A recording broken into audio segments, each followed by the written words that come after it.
인생이란 정답이 있는 것 같지만 그 정답이 항상 맞는 것이 아닙니다. 예를 들어서 최선을 다하고 노력하면 된다는 것이 어느 정도 정답입니다. 그러나 열심히만 한다고 반드시 되는 것은 아닙니다. 10번 찍어 안 넘어가는 나무가 없다는 말이 있습니다. 정말 노력하면 된다는 거죠. 그런데 반드시 그게 똑같이 되지는 않습니다. 아무리 10번을 찍어도, 아니 100번을 찍어도 나무가 넘어가기는커녕 도끼만 망가지는 경우도 있습니다. 그래서 올라가지 못한 나무는 쳐다보지도 말라는 말도 있는 거죠. 지레 겁먹고 아무것도 안 하는 것은 나쁜 거지만, 안 좋은 거지만, 그러나 무조건 열심히만 한다고, 노력한다고 다 되는 거 아니라는 겁니다. 그리고 이따금씩은 뒤로 넘어져도 코가 깨진다고 10번 찍어 나무가 넘어가긴 넘어갔는데, 문제는 그 나무가 반대편으로 넘어가야 하는데 나에게 넘어오는 바람에 차라리 안 넘어지는 것보다 못한 꼴이 되어버리는 수가 있습니다. 그게 이제 이따금씩 그런 일이 벌어지는 것입니다. 인생이란 이렇게 정답이 있는 것 같으면서도 또 정답이 없는 것이 우리 인생이 아닌가 싶습니다. 그럼에도 불구하고 인생엔 일반적인 정답은 있습니다.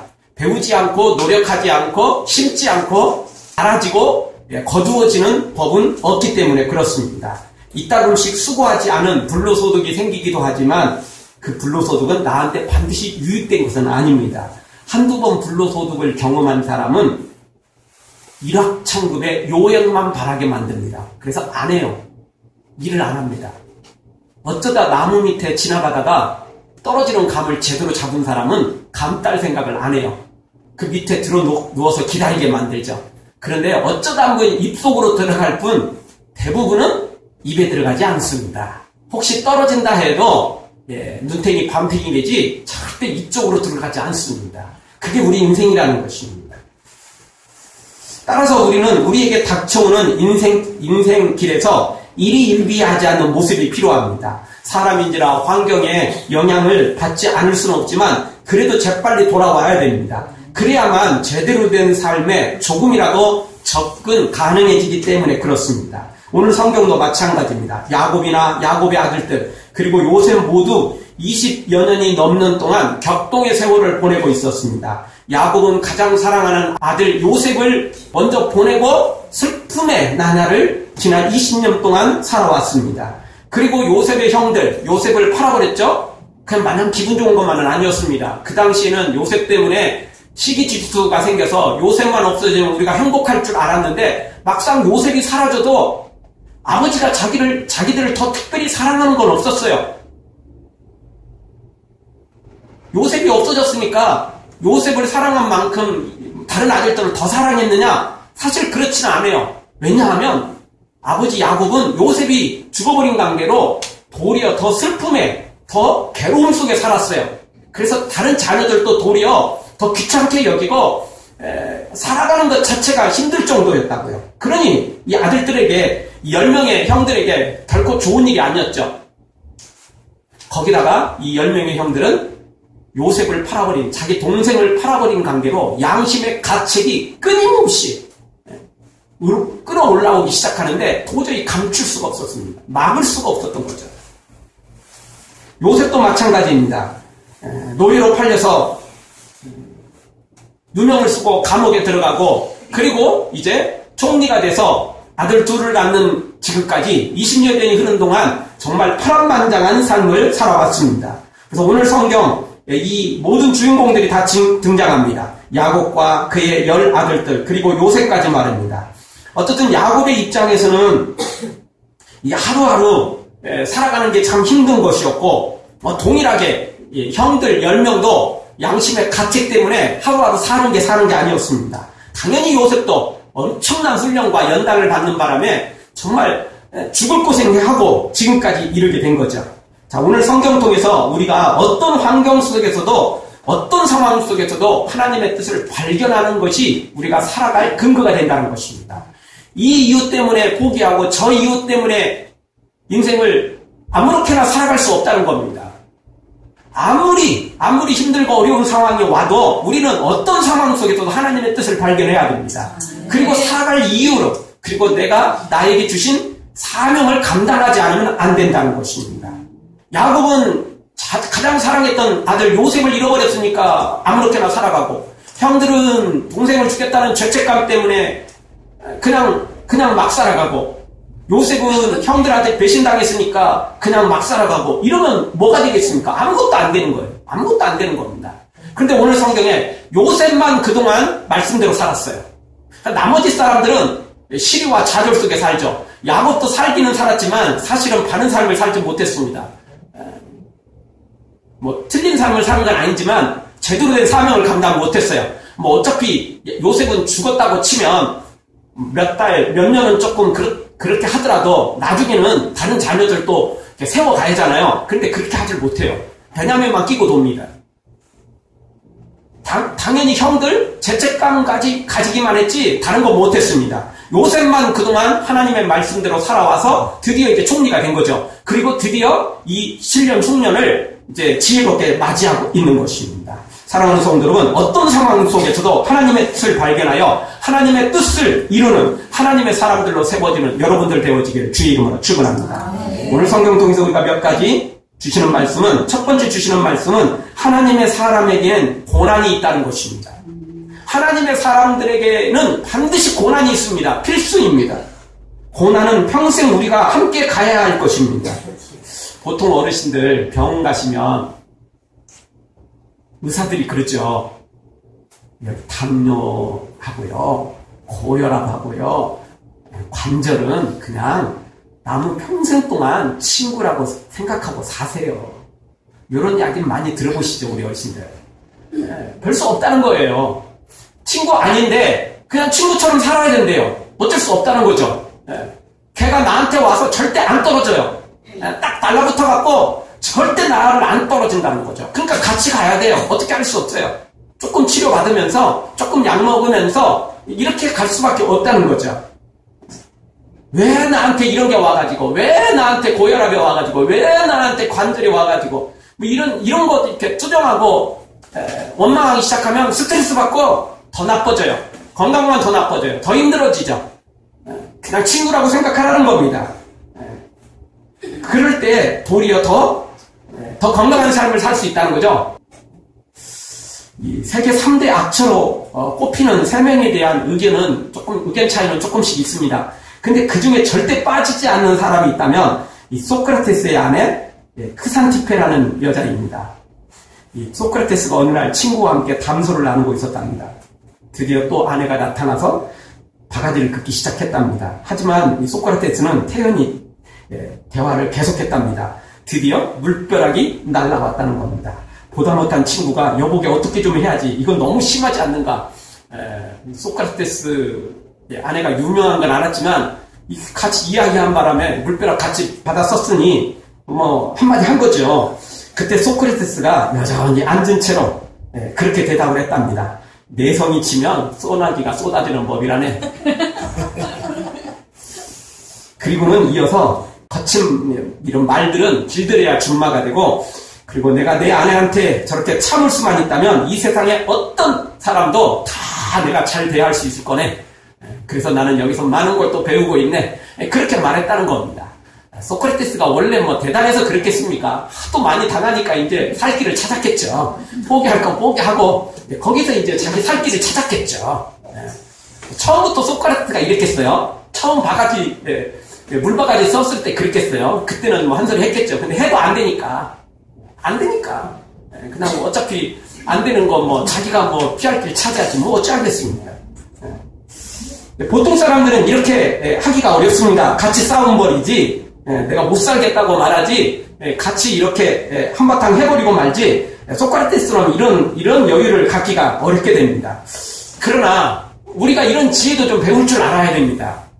포기하자는 게 아니라 노력하면서도 나 혼자 씩씩거리면 뭐가 되냐고요. 어려운 겁니다.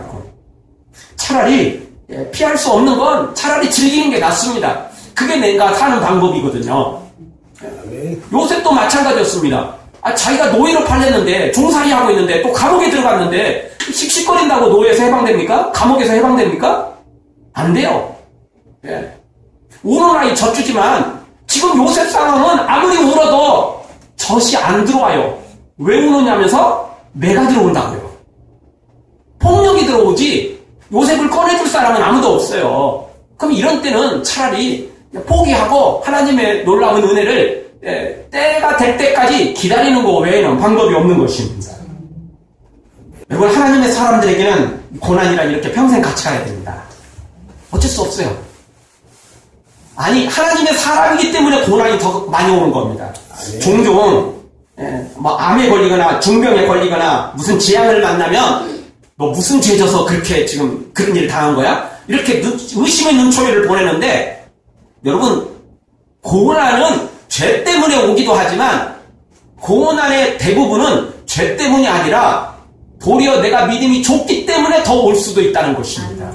고난의 상당수는, 아니 더 많은 분야에서는 믿음 없는 날라리들은 죄 때문에 올 거고 자기 실수 때문에 오는 거지만, 그래도 믿음 괜찮은 분들은 고난의 원인이 도리어 믿음이 좋기 때문에 오는 것입니다. 내가 믿음이 좋으니까, 내가 하나님 잘 따라가니까 사탄이 날 시기해서 더 많은 고난을 가져다 준다는 것입니다. 그래서 오늘 우리는 기억해야 됩니다. 오늘 말씀도 똑같습니다. 야곱에게 이런 고난이 닥친 거, 하루아침에 가장 사랑했던 요셉이 죽어버리고 이제 살아갈 소망도 희망도 재미도 없어져 버린 일은 야곱. 야곱의 잘못은 아닙니다. 사실은 야곱이 뭐 큰 죄져서 그랬을까요? 그래서 자식 먼저 보냈습니까? 절대 아닙니다. 야곱이 하나님을 섬기지 못해서 자식이 먼저 죽었나요? 그거 아닙니다. 절대 그런 거 아닙니다. 물론 야곱의 형들에게 이런 고난이 닥친 건, 지금 이 기근이 닥쳤죠. 야곱의 형들에겐 죄 때문입니다. 그쵸? 형들은 동생을 팔아버렸으니까, 죽이려다 팔았으니까, 죽는 거 노예로 판 것으로 양심의 가책을 조금 덜 받으려고 했지만, 그렇다고 죄가 없어지는 거 아니거든요. 그렇다고 양심의 가책이 안 받는 거 아니거든요. 왜냐하면 노예로 팔렸다는 것은 차라리 죽는 것과 별반 다름없는 거죠. 어찌 보면 차라리 죽는 것이 나을 수도 있는 상황일 수도 있거든요. 그래서 요셉의 형들은 지금 죄 때문에 당한 것입니다. 그러나 야곱도 죄 때문이 아니었고 요셉도 죄 때문이 아니었습니다. 다 고난을 그냥 당한 것입니다. 이런 고난을 왜 나한테 임하느냐? 원망할 필요 없습니다. 그냥 고난 닥쳤으면 고난을 이기는 데 집중을 해야지, 왜 고난이 나에게 닥쳤고 이렇게 불평 원망한다고 해결되는 게 아니기 때문에 그렇습니다. 사랑하는 성도 여러분, 고난을 기왕이면 피해갔으면 좋겠지만 혹시 고난이 왔을 때 그 고난 가지고 괜히 투정하지 말고 원망하지 말고 고난을 이기는 데 집중해서 요셉처럼 지혜롭게 고난을 이겨낼 줄 아는 여러분들 되어지기를 주의 이름으로 축원합니다.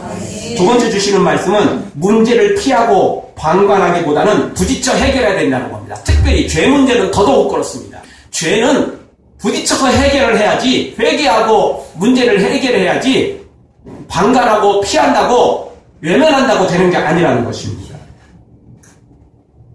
야곱과 그의 아들들은 가나안 땅에 살면서 기근이 이제 심했죠. 그리고는 먹을 것이 다 떨어져 갑니다. 그동안 쌓아놨던 창고에 바닥이 보이기 시작한 것입니다.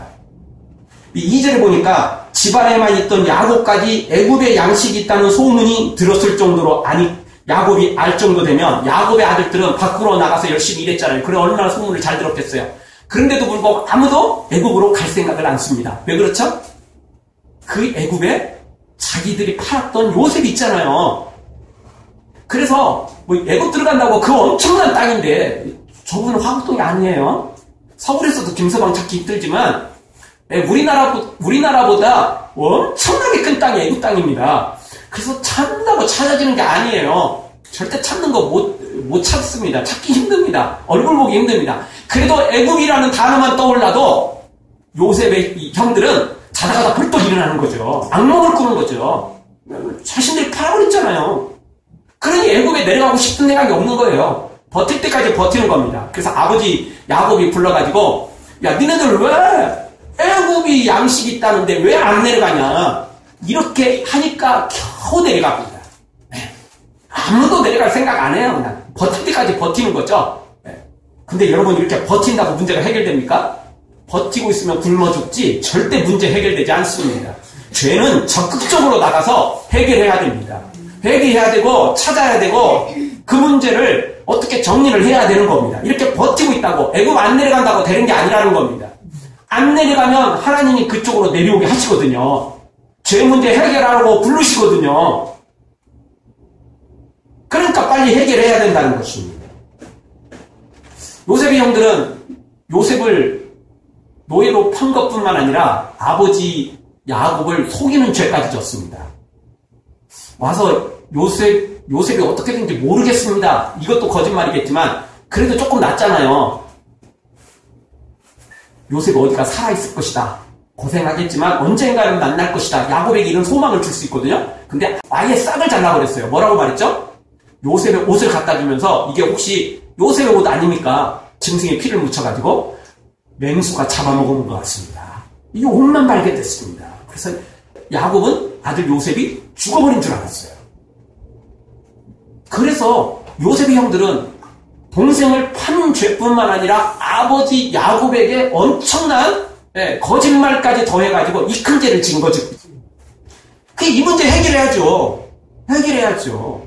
감춘다고 됩니까? 외면한다고 됩니까? 방관한다고 됩니까? 도망간다고 되느냐고요? 안 돼요. 여러분, 우리가 아무리 도망가고 숨어도 죄는 나를 따라옵니다.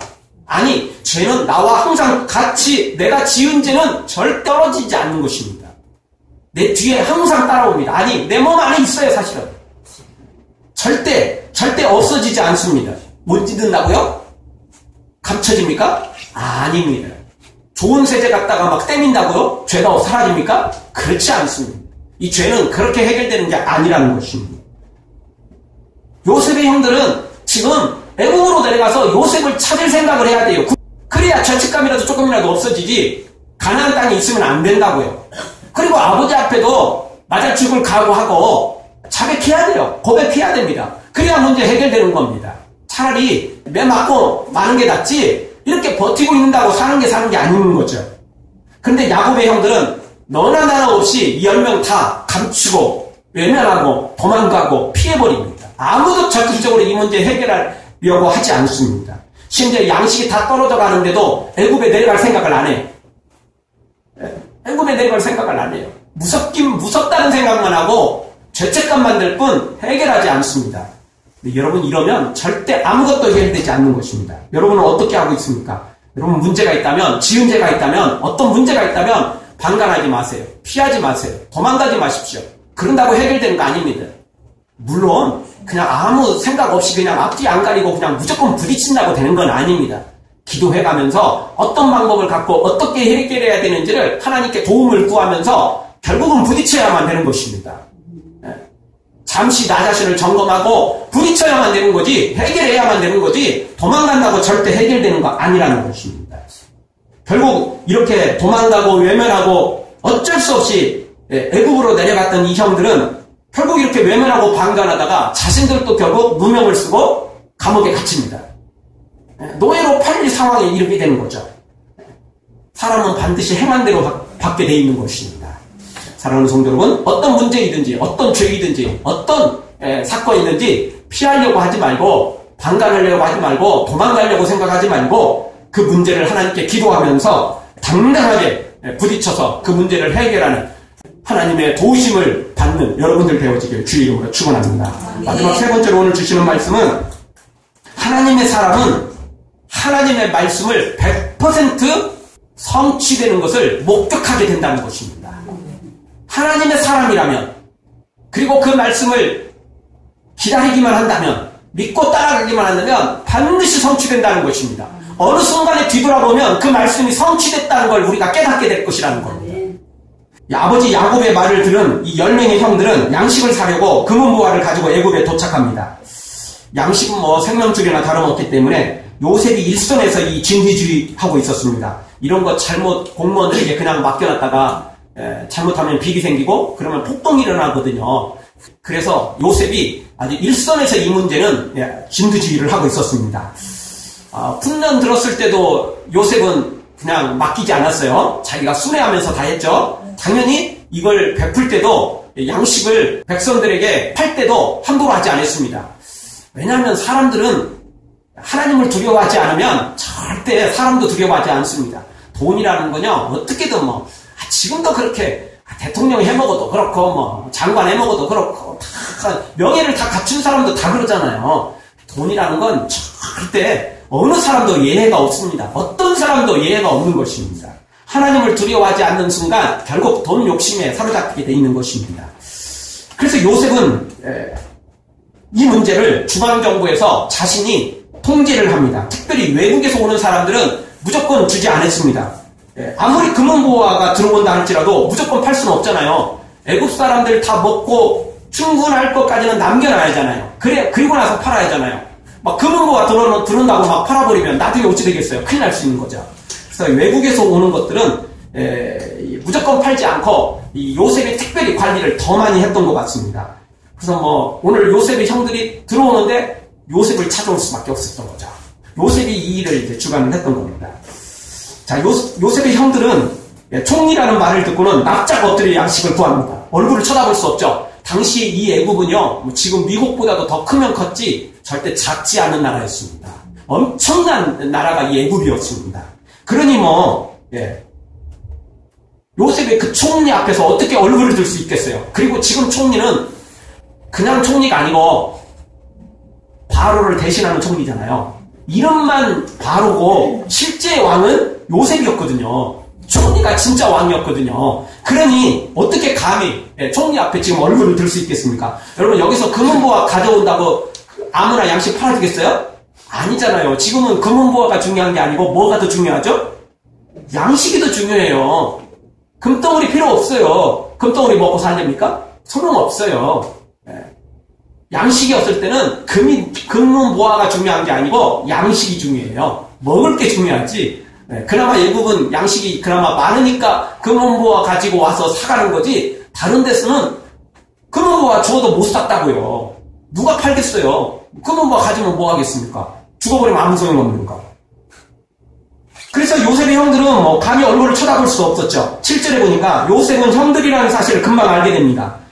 어떻게 잊을 수 있겠어요? 자기 형들인데, 거기다가 자기를 팔아버린 형들인데 어떻게 잊을 수 있겠어요? 꿈에서도 잊을 수 없는 거죠. 금방 압니다. 한두 명도 아니고 10명이나 되는 형들인데 왜 모르겠습니까? 금방 알게 되죠.